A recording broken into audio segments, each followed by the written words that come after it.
हाथ जोड़ के विनती है, हम देवीलाल जी के लक्ष्य कदमों पे चलने वाली पार्टी है। बूढ़े बड़े बुजुर्ग सब जानते हैं, यही वो पार्टी है जिसने पेंशन शुरू करी। यही अटेली विधानसभा से जेजेपी की टिकट पर आयुषी अभिमन्यु राव ने नामांकन पत्र दाखिल किया। इस मौके पर पूर्व विधायक नैना चौटाला नामांकन दाखिल कराने पहुंची। अटेली हलके के नामांकन पत्र एसडीएम कार्यालय कनीना में रिटर्निंग अधिकारी अमित कुमार ने प्राप्त किए। सुबह 11 बजे से सायं 3 बजे तक नामांकन दाखिल किए जा रहे हैं। सुरक्षा की दृष्टि से बैरिकेडिंग के साथ पुलिस कर्मचारी मुस्तैदी के साथ ड्यूटी कर रहे हैं। नामांकन दाखिल करने से पूर्व जेजेपी प्रत्याशी आयुषी राव ने अटेली मंडी से कनीना तक रोड शो भी किया, जिसमें हजारों की संख्या में कार्यकर्ताओं ने ट्रैक्टरों के साथ रोड शो में भाग लिया। जेजेपी पार्टी के विधायकों व पदाधिकारियों द्वारा पार्टी छोड़ने पर नैना चौटाला ने कहा कि पार्टी छोड़ने की प्रक्रिया तो सभी पार्टियों में चल रही है, बची हुई सीटों पर शीघ्र ही प्रत्याशियों की घोषणा कर दी जाएगी। बहुत बहुत जननायक जनता पार्टी की तरफ से, मेरी तरफ से बहुत शुभकामनाएं देती हूँ कि इसका भविष्य बहुत उज्जवल हो और ये विधानसभा पहुंचे। आप जेजेपी बचे हुए कैंडिडेटों को कब तक? मुझे लगता है होपफुली कल तक सारे कैंडिडेट्स जो हैं वो लिस्ट आउट हो जाएगी। मेहनतगढ़ जिले से जेजेपी के लोग हैं वो पार्टी छोड़ के जा रहे हैं, क्या कारण है? नहीं, ऐसा तो किसी ने नहीं छोड़ा, कोई एक आधा तो देखो इतनी और पार्टियों में छोड़ के जा रहे हैं। जो जितने चुनाव पास आते जाएंगे, अब नॉमिनेशन के 2 दिन बचे हैं, बहुत सारी इच्छाएं होती है लोगों की, तो ये भगदड़ जो है वो हर पार्टी में मची हुई है, कोई अकेली जेजेपी नहीं है इसमें शामिल। कांग्रेस और आम आदमी पार्टी गठबंधन हो रहा था, अब उन्होंने आम आदमी पार्टी ने अपनी टिकट डिक्लेयर कर दी, इसके बारे में आप क्या कहते हैं? देखो, दोनों की मुझे लगता है सीट एडजस्टमेंट जो है वो नहीं हो पा रही।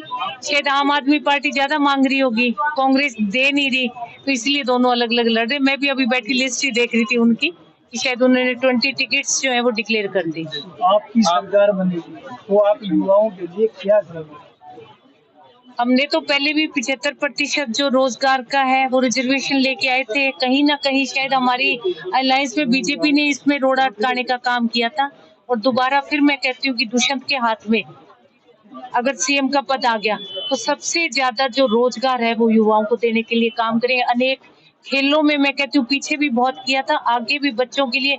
आज भी हम जब स्पोर्ट्स के लिए बच्चों को नाम तो लेते हैं, भी खेल बहुत है, पर स्टेडियम में जाके जब हम लोग देखते हैं ना तो कहीं सुविधा ही नहीं है बच्चों की। तो हर तरह की जो खेलों की सुविधाएं हैं वो बच्चों को देना का काम करेंगे। पहले की तरह सीट आती है तो क्या बीजेपी के पाले में दोबारा जाएंगे?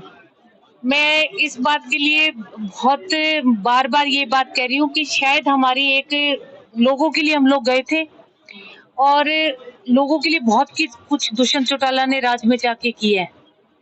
तो अभी एक बार आप हमें सीट्स देने का काम करो, हम खुद राजपाट बनाने के भागीदार होंगे।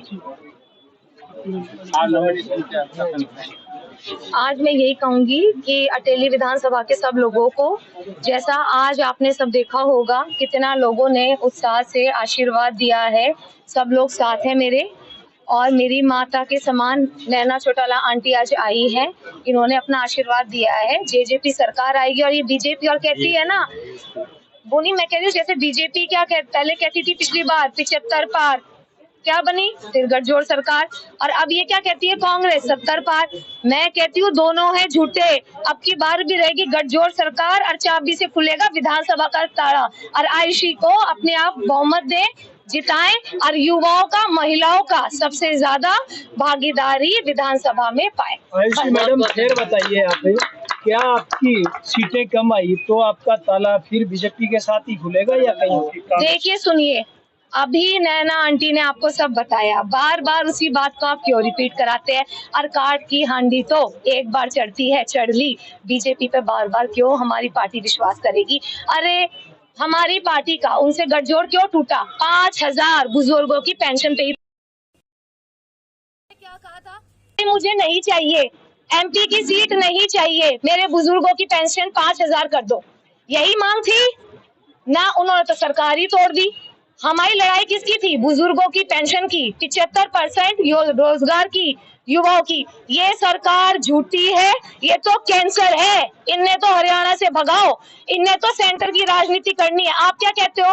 देखो पढ़े लिखे हो आप सारे, जो इतने लोग आए हो, ये क्या करेंगे? 20 साल से सत्ता जो पार्टी है, जो सत्ता में रही है, उन्हीं के विधायक तो यहाँ पे रहे हैं, उन्होंने ही यहाँ पे सत्ता संभाली है। जब ये लोग अपने कार्य यहाँ कुछ नहीं कर पाए, सबसे पिछड़ी अटेली पड़ी है। और गुड़गांव देख रहे हो, मिलेनियम सिटी 2 दिन में डूब गई। जब ये 2 दिन की में डुबा दी मिलेनियम सिटी, ये क्या अटेली चमकाएंगे? हाथ जोड़ के विनती है, हम देवीलाल जी के लक्ष्य कदमों पे चलने वाली पार्टी है।